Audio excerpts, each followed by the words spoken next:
बड़ी खबर आपको बता दें, फिर से गुर्जर आरक्षण की गूंज एक बार सुनाई देने लगी है। गंगापुर सिटी से किरोड़ी सिंह बैंसला ने हुंकार भरी है। दिल्ली कूच करने की उन्होंने धमकी दी है। राज्य सरकार को 15 दिन का अल्टीमेटम दिया गया है और केंद्र सरकार को 30 दिन का। 9वीं अनुसूची में गुर्जर आरक्षण को शामिल करने की मांग की गई है। आरक्षण को लेकर आर पार की लड़ाई का संकल्प लिया गया है।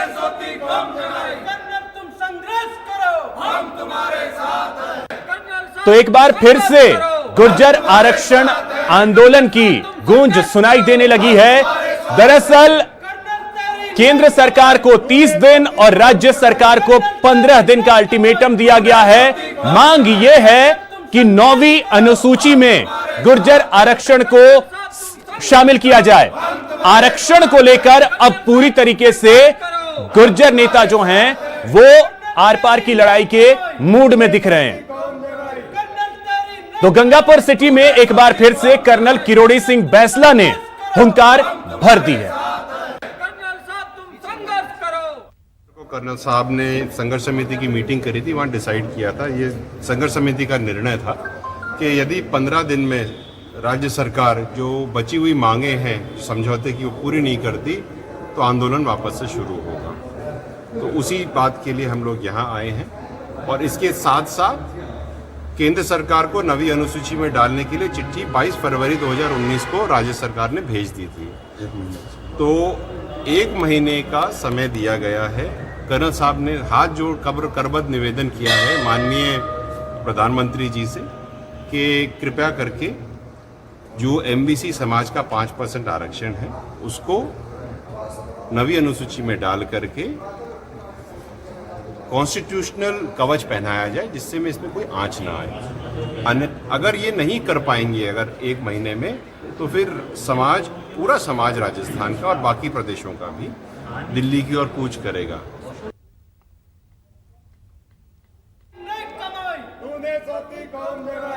तो आंदोलन की आहट एक बार फिर से सुनाई देने लगी है।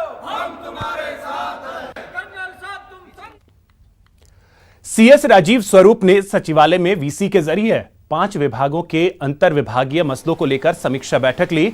इस मौके पर मुख्य सचिव ने सरकार की फ्लैगशिप योजनाओं को जमीनी धरातल पर उतारने के दिशा निर्देश दिए। सीएम ने सामाजिक न्याय, आयोजना, खाद्य, कृषि और उद्योग विभाग के फ्लैगशिप योजनाओं से जुड़े 19 अंतर विभागीय मसलों को लेकर प्रगति की समीक्षा की।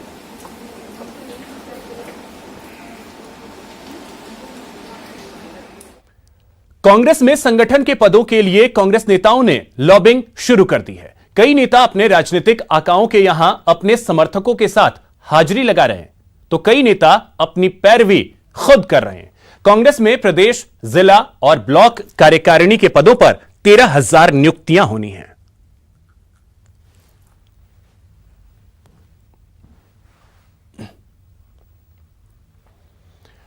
वहीं कोरोना को लेकर मुख्यमंत्री अशोक गहलोत ने एक बड़ा बयान दिया है। उन्होंने कहा है कि हर जान को बचाना हमारा दायित्व है।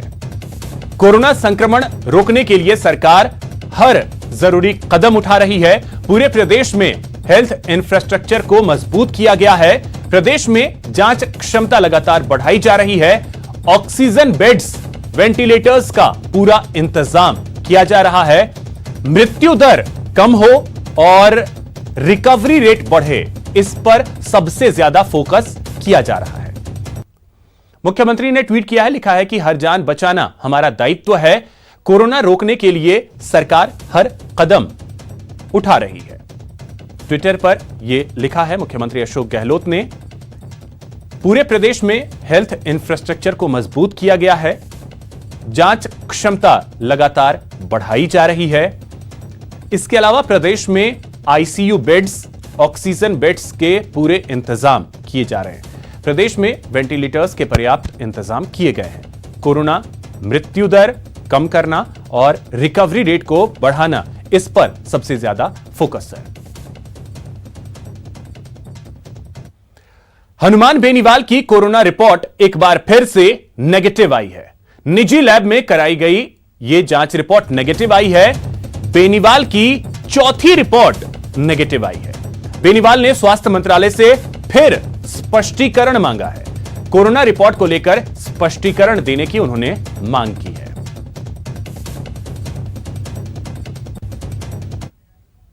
यहां रुकेंगे एक छोटे से ब्रेक के लिए।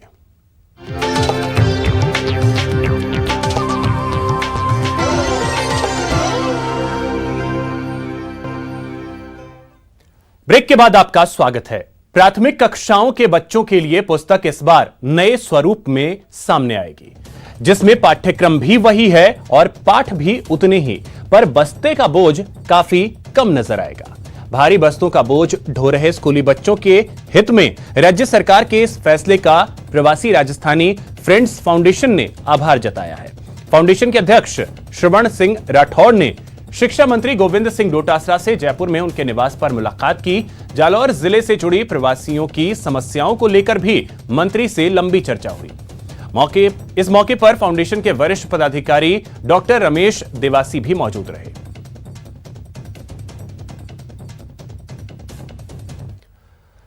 भरतपुर से एक रिश्वतखोर अफसर के दबोचे जाने की खबर आई है। एसीबी की टीम ने आज सुबह मुख्य डाकघर के सहायक अधीक्षक कपूर चंद वर्मा को गिरफ्तार कर लिया। रिश्वत राशि सहायक अधीक्षक ने अपने निवास पर बुलाकर ली थी, जहां पर एसीबी ने 30,000 के रिश्वत लेते हुए रंगे हाथों पकड़ लिया। शिकायतकर्ता भी मुख्य डाकघर में मेल ओवरसीयर है। उसका आरोप है कि साजिश रचकर उसके खिलाफ महिला से शिकायत करवाई और फिर निपटारे के लिए 50,000 रुपए की डिमांड की गई, जबकि यौन उत्पीड़न जैसा कोई मामला नहीं है। एसीबी की कार्रवाई से डाकघर में हड़कंप मच गया। डाकघर भरतपुर में ओवरसीयर के पद पर तैनात है। इनके खिलाफ विभागीय स्तर पर कोई जांच जारी थी, जिसमें इनके सीनियर सहायक अधीक्षक श्री केसी वर्मा द्वारा इनकी जांच में मदद करने के लिए, इसमें क्लीन चिट देने के लिए और अन्य जगह ट्रांसफ़र नहीं हो, इसकी एवज में 30,000 रुपये की मांग की गई थी, जिसे आज एसीबी टीम भरतपुर द्वारा रंगे हाथ उनके घर से गिरफ्तार कर लिया। 50,000 रुपये मांगे थे केसी वर्मा साहब ने, लेकिन वो 30,000 में उनसे सौदा हुआ था। मैं एसीबी में चला गया और खबर बाड़मेर से है, जहां पुलिस ने स्पा सेंटर पर पीटा एक्ट के तहत बड़ी कार्रवाई को अंजाम दिया। बाड़मेर के उत्तरलाई रोड पर पुलिस ने यह कार्रवाई की। पुलिस ने मौके से 5 महिला और 2 दलालों को गिरफ्तार किया है।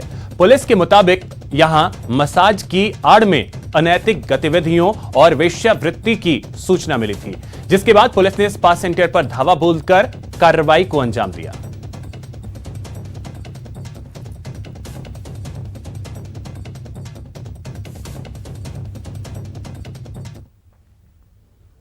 आज दोपहर बाद में पुलिस को ये शिकायत मिली थी कि उत्तरलाई रोड पे एक सपा सेंटर के नाम से कुछ लोग हैं जो लड़कियों को ला करके और उनसे गलत कार्य करवा रहे हैं और बाड़मेर शहर की जो आबोहवा है उसको ख़राब कर रहे हैं। जिस पर मैं और सीओ साहब वहाँ मौके पे पहुँचे तो वहाँ पे देखा कि 5 लड़कियाँ और 2 लड़के मिले। हमने एक बोगस बना करके वहाँ पे भेजा तो उस शिकायत सही पाई गई कि वो अनैतिक कार्य कर रहे थे, जिस पर उनको हम लेके थाना लाए।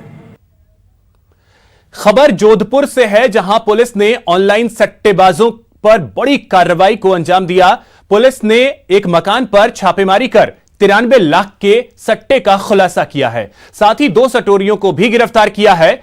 बताया जा रहा है कि दोनों सटोरिये ऑस्ट्रेलिया और इंग्लैंड मैच में करोड़ों का सट्टा लगवा रहे थे। वहीं मौके से पुलिस को फोन लाइन बॉक्स सहित कई उपकरण भी मिले हैं। फिलहाल पुलिस आरोपियों से पूछताछ कर रही है। जोश मोहन साहब व डीसीपी साहब आलोक श्रीवास्तव साहब, उमेश ओझा जी, एडीसी साहब के निर्देशानुसार अंतर्राष्ट्रीय क्रिकेट मैचों पर लगातार बुकीज द्वारा जुआ सट्टा की कार्रवाई। संसद सत्र शुरू होने से पहले आईसीएमआर की ओर से कराई गई सांसदों की कोविड-19 जांच सवालों के घेरे में है। आईसीएमआर की ओर से कराई गई जांच की विश्वसनीयता को एनडीए के घटक दल आरएलपी सुप्रीमो हनुमान बेनीवाल ने चुनौती दे दी है। खास बात यह है कि कांग्रेस सांसद नीरज डांगी भी बेनीवाल के सुर में सुर मिला रहे हैं। आईसीएमआर से अप्रूव्ड और देश की प्रतिष्ठित लैब जयपुर के अंदर बी लाल जो लैब है उसके अंदर कोरोना का सैंपल दिया और आज उसकी रिपोर्ट भी नेगेटिव आई है। ये लगातार मेरी 5वीं रिपोर्ट नेगेटिव है।